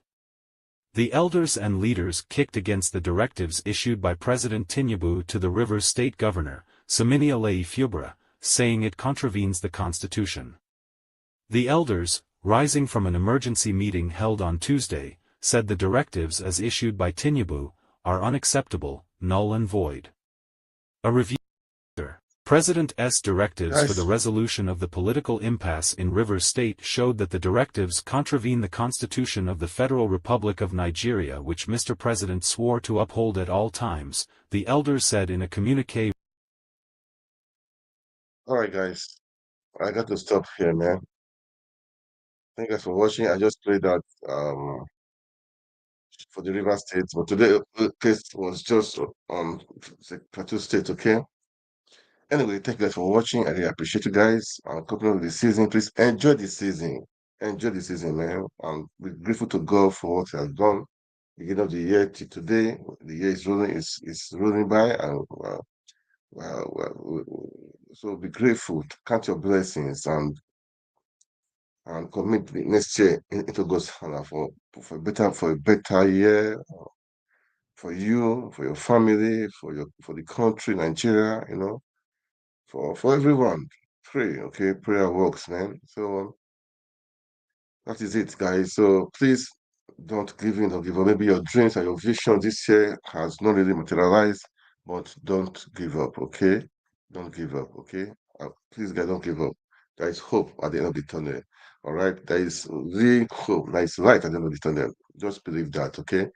Keep on. There is something inside of you. You can make it happen. There is something inside of you can break out, okay? Trust God has blessed you. That's something God has given you. And the body side of you, so use it, okay? Next year will be better, far better. No obedience, no giving. Let's keep on the fight. And this year has been so glorious and been so good, despite the election, everything that happened. And to his essence, will be Merry Christmas, Happy New Year in advance, and God bless you, God bless your family.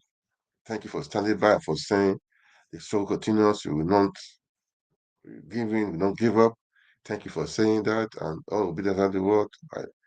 We, by God's grace, we are going to make sure the dreams of having a better Nigeria, a working Nigeria, will be achieved. That's what this is our prayer, to have a Nigeria for our dream, a Nigeria that is working. That's our dream. So I will say happy birthday to Obi, happy birthday to all, happy birthday to all, happy